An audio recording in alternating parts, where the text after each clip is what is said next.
think you'll be more comfortable in the rear. Oh.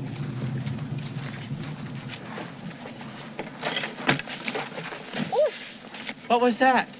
Oh, that'll be Inga. Herr Frrunkenshteen thought you might need a laboratory assistant temporarily. Oh.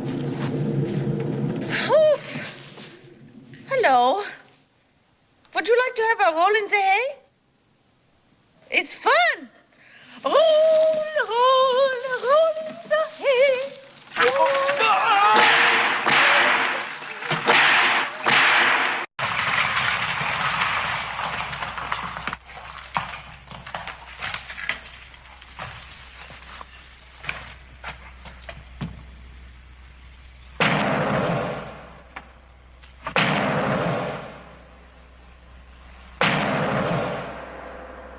What knockers?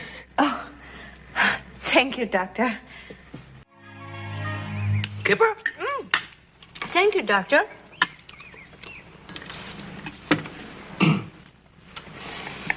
As the minuteness of the parts formed a great hindrance to my speed, I resolved, therefore, to make the creature of a gigantic stature. Of course. That would simplify everything. In other words, his veins, his feet, his hands, his organs would all have to be increased in size. Exactly. He would have an enormous Schwanzstücke.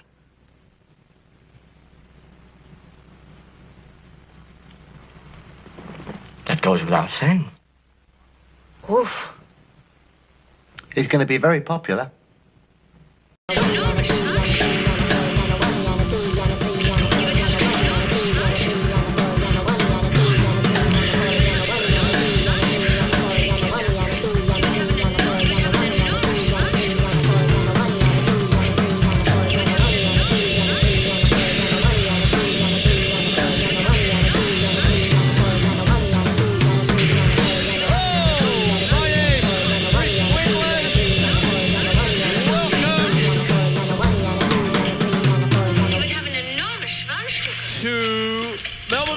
YouTube Live, and that is the voice of the wonderful, beautiful Terri Garr, who passed away this week.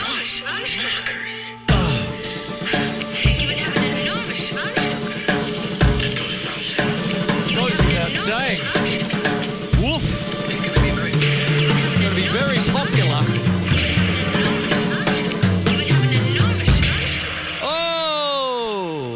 Get rid of the lovely ladies out of it. Oh, and enormous Schwanzstücke. As I said, my name is Quinlan, and I'm not sure I've got an enormous Schwanzstücke. Anyway, what's going on is I'd like to dedicate this show to the wonderful Terri Garr, who is Inga in my favourite film of all time, without a doubt. Right up there, and the rest come later on down here, is Young Frrunkenshteen. That's Frrunkenshteen. The rates have gone up. What it is tonight is a wonderful little. I just love playing drums. I want to talk about skill sets, mate. Skill sets, which is a bit of a sequel to something I did just a couple of weeks ago. Beats you need for bands, mate, and all that. What happens?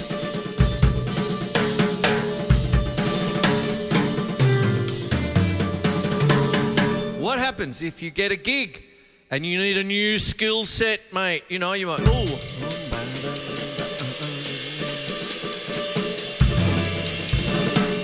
well, mate, we'll send you the gig list, the set list on Spotify, and you can have it. The gig's on Saturday night. You can learn up 30 songs for $30. That'd be great.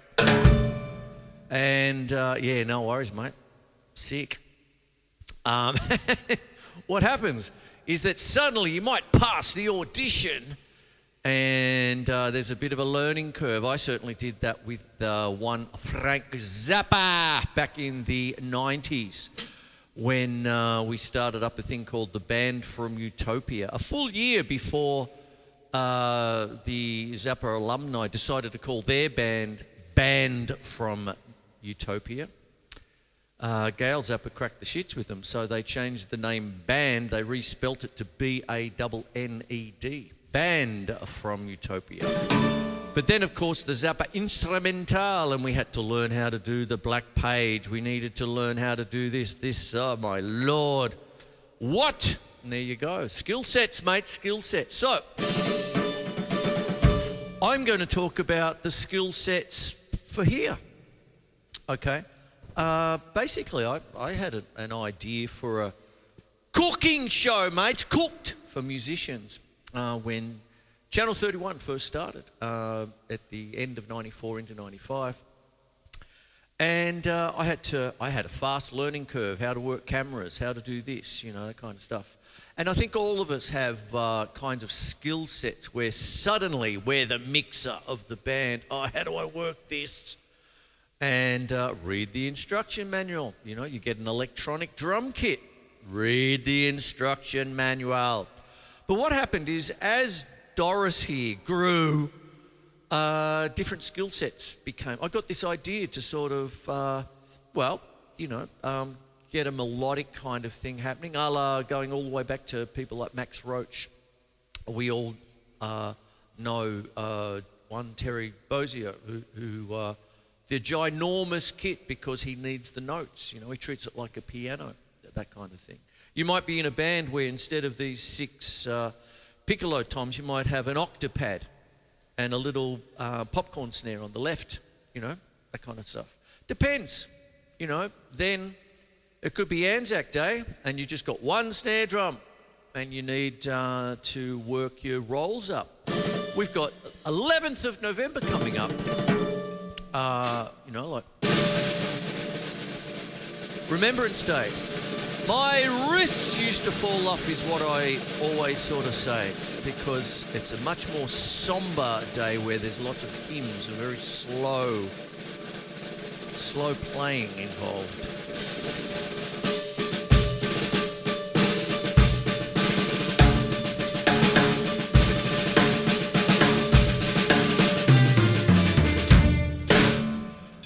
And then what happened is, you need skill sets, And so what starts to happen is you start to use your rudiments. Get all your rudiments happening, mate. There you go. I've talked about that. I had stick control up behind me all last episode. So continuity, keeping it all together. But with a skill set, what are you going to do? Okay. Now, it's all about solving musical problems. Okay.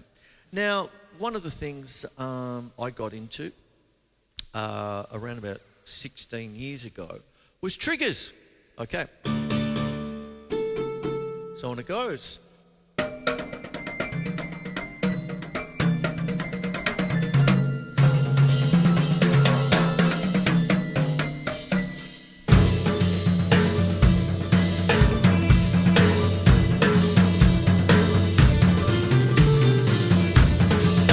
It could bring in the harmonic side.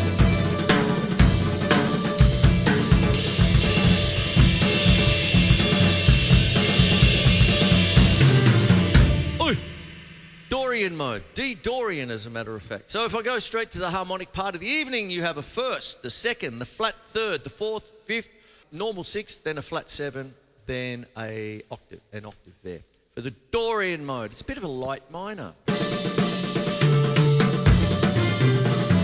And I have a dulcimer patch, you see. So skill sets, I had to I got the stuff, paid the money for the plugins and everything a long time ago, and started exploring the harmonic side and things like this.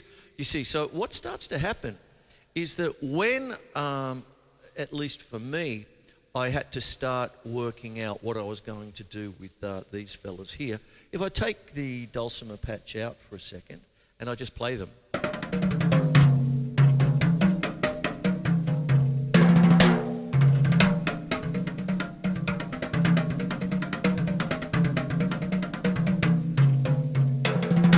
There it is there. You see, you get all these different things. And, very Christmassy. Bit early. But what it is it's over on my left-hand side. So Hello, bloke, how are you going? All right, I know what you want me to do. So over on the left was the high-pitched part, and over on the right is more like the bass part.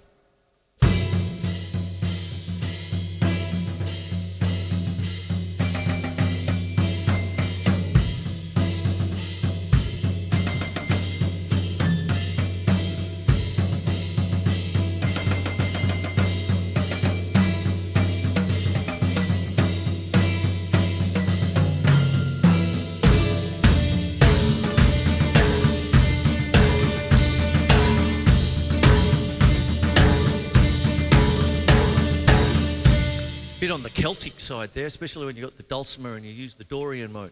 Very famous songs like 10 Penny Bit.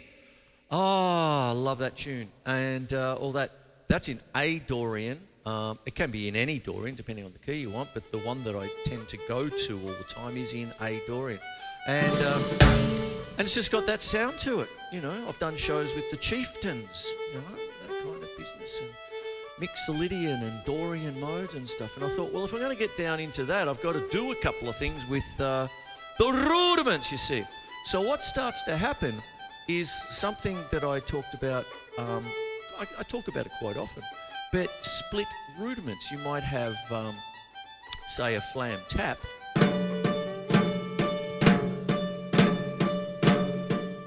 It is what it is. Flam tap, flam tap. Put it all up.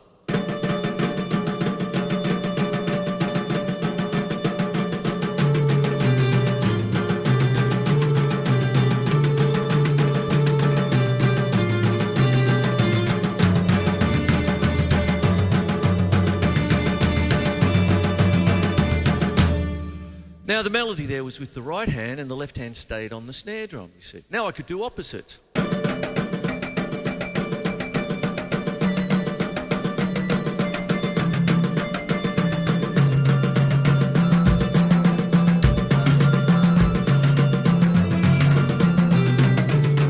Peripheral vision!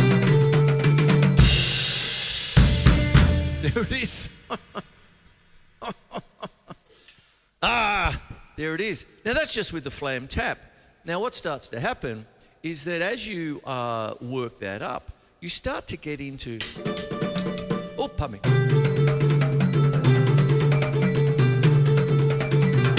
Now you're starting to think like Terri Garr, like a piano. Like you're starting to talk. You're starting to think of it like a kind of a weird piano. You know, that sort of stuff. Now, what starts to go on also is that when you're starting to listen to some of the prog bands out there, like Dream Theater and some of these things, I've mentioned Frank Zappa and all that, so melodic. I'm working on a show at the moment with our dear Igor Stravinsky. The rates have gone up. That kind of stuff there. La Histoire du Soldat, one of his famous pieces after World War I, and some of the stuff, it's so fantastic. The actual, the percussion part of the ensemble. It's all about Deal with the Devil stuff. It's a wonderful story. The one, even Roger Waters from Pink Floyd fame was the reader, the narrator, in his 2017 version. And the version that I keep going back to, I mean, I think I've got about 4. I remember my first one on cassette from Deutsche Grammophon in the 70s, late 70s. I'm going, oh man, this is fantastic. But the latest one that I'm listening to quite a lot is the one with Jeremy Irons, the very famous actor with the beautiful English voice. He does the whole lot. It's just him. And the reason why I stick with that particular one is that they found long lost tapes in the Columbia Records vault of the man himself, Igor Stravinsky, conducting the orchestra, or the ensemble, I should say. It's not a full orchestra. And conducting it